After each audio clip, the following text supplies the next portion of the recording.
मित्रांनो, महाराष्ट्राच्या राजकारणातील एकमेव हिरा म्हणजे उद्धव बाळासाहेब ठाकरे. मित्रांनो, महाराष्ट्राच्या राजकारणातील एकमेव हिरा म्हणजे उद्धव बाळासाहेब ठाकरे. ठाकरे यांची कारकीर्द तुम्ही सगळ्यांनी पाहिलेली आहे. आणि एकनाथ शिंदे यांनी कशा पद्धतीने गद्दार करून उद्धव ठाकरे यांचं सरकार पाडलं. त्यावेळेस उद्धव ठाकरे यांनी भविष्यवाणी केली होती की एक दिवस तुम्हाला रडण्याची वेळ येणार आहे. आणि आज एकनाथ शिंदे तुम्हाला रडताना दिसत आहेत. कशा पद्धतीने एकनाथ शिंदे यांचा डबल टिबल गेम झालेला आहे हे आता उघड्या डोळ्याने संपूर्ण महाराष्ट्र पाहत आहे. एकनाथ शिंदे अशा कैचीमध्ये, अशा कात्रीमध्ये सापडलेले आहेत की ज्याचं वर्णन कोणीही करू शकत नाही.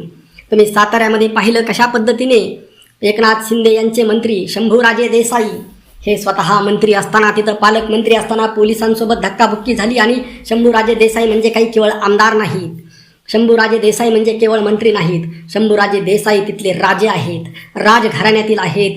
आणि अशा राजघराण्यातील व्यक्तींची पोलिसांसोबत झटापट होते, हातातून रक्त निघतं आणि डॉक्टरला पाचारण करावं लागतं. आणि शंभूराजे देसाई स्वतःच्या संरक्षणामध्ये 2 मेंबरला स्वतःच्या गाडीमध्ये मतदानासाठी आणतात, तरी सुद्धा पोलीस त्यांच्यासोबत झटापट करून त्यांना ताब्यामध्ये घेतात आणि मतदान होत नाही, मतदानाला गैरहजर ठेवलं जातं आणि भारतीय जनता पार्टीचा अध्यक्ष होतो. आणि त्यानंतर उद्धव ठाकरे यांनी दिलेली प्रतिक्रिया अत्यंत महत्त्वाची आहे. बघा, म्हणजे एकनाथ शिंदे त्यांच्या पक्षातील पालकमंत्र्याचं संरक्षण करू शकत नाहीत, एवढे एकनाथ शिंदे हतबल का झालेले आहेत.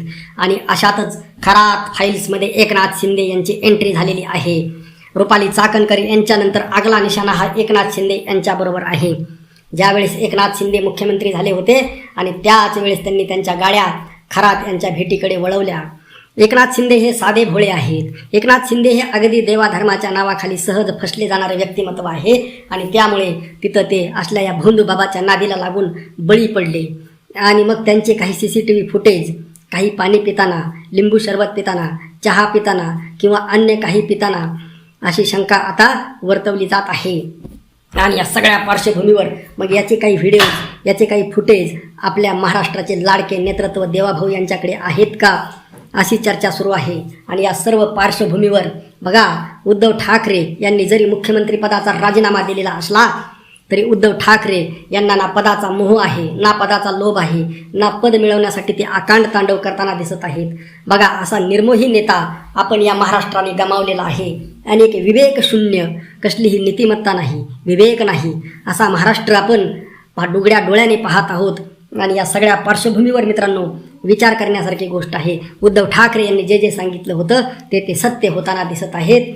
आणि मित्रांनो, एकनाथ शिंदे आज संकटामध्ये सापडलेले आहेत. एकनाथ शिंदेंच्याच मतदारसंघामध्ये असणाऱ्या काही भोंदूबाबांचे आता भांडापड होताना दिसत आहेत. त्या भोंदूबाबाकडे सुद्धा लक्षात ठेवा, काही राजकीय नेते, काही पोलीस तिथं जाताना दिसत आहेत. आणि मग हे प्रकरण तुम्हाला वाटतं तेवढं सोपं नाही, हे प्रकरण सुद्धा फार फार भयानक आहे.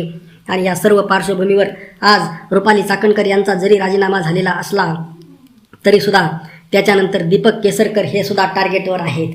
त्यांनी शिक्षण मंत्री असताना नेमकं काय काय कांड केलेले आहेत, काय काय खरातसोबत केलेलं आहे, याची सुद्धा चर्चा आता सोशल मीडियावरती सुरू आहे.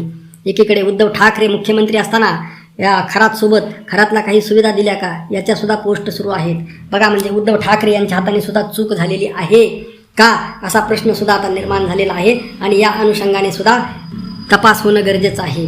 आरोपी कोणीही असो, जर एखादा माणूस जर चुकत असेल तर त्याला कोणालाही सोडू नका, ही आमच्या पत्रकारांची भूमिका असते. जयंत पाटील यांचे फोटोसुद्धा त्या खराबसोबत दिसलेले आहेत. आणि जयंत पाटील मग त्यावेळेस मंत्री होते, मग जयंत पाटील यांनी नेमकं काय केलं, हा सुद्धा चर्चा सुरू आहे. आणि या सगळ्या पार्श्वभूमीवर तुम्हाला काय वाटतं ते नक्की कळवा.